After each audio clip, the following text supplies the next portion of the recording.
So anyway, we were talking about these injectors. I should have videotaped this last week, but I had a 2007 LCF low cab forward come in. It's a truck made by Blue Diamond for Ford, and it's got the little baby 4.5 liter Power Stroke in it, made by International. It uses the same injector, and the complaint was blue smoke when he was driving it, misfired, and they had to park it for a couple of days before he could get it down here, before I could get it in. And they towed it down here, and when he got it here, it was hydrolocked, it wouldn't turn over.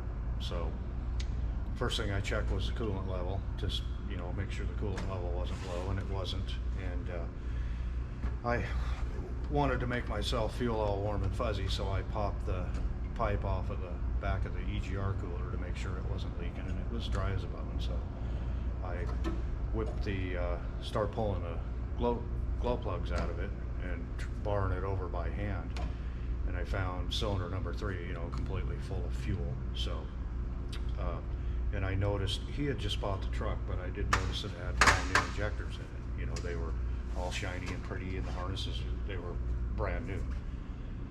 So I pulled that injector out of there, and it was stuck in there because there was carbon built up around here in the cup, and it didn't, and the O-ring was burned up here, the lower one, and this is where your fuel comes in to feed the injector, and it comes in at 45-50 psi to feed that fuel in there.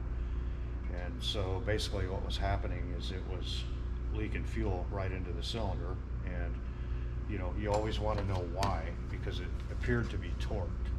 So I got to looking at stuff, and I pulled the rest of the injectors out, and every single one of them, the bolts for the hold down, they were real tight. The threads were pulled in the head, so the bolts are a lot harder than the cast iron that they're threading into. So basically, without replacing the head, the only thing you could do is what I did. I ran a 8mm by 125 tap down through the holes, blew them out, dried them off. I ended up replacing 2 of the hold downs and put new injector seal kits on the rest of the injectors. I replaced the injector that had actually popped out because I did, and I put a little bit of Loctite on the hold down bolt, and I torqued them down. So what happened was, these people, it's just astounding the level of factory that happens on some of these trucks, especially the medium duties. It's like, what do you a bunch of monkeys out there working on them, or what? Basically, the injectors were over torqued, and on that one it had 45mm hold down bolts, and they torqued to 26 foot-pounds. That's not a lot. So over torquing them, pulling the threads on the head, and then basically you're not getting an accurate torque setting on them. And what happened was, when the fire happens, the compression probably wasn't pushing past here. It was the fire. When the power stroke happens, it's pushing that injector on. Well, that injector is sitting there hammering. So I ended up replacing 2 injector cups in it, which is not a big deal on those. You got to drain the coolant because these have a wet cup in them.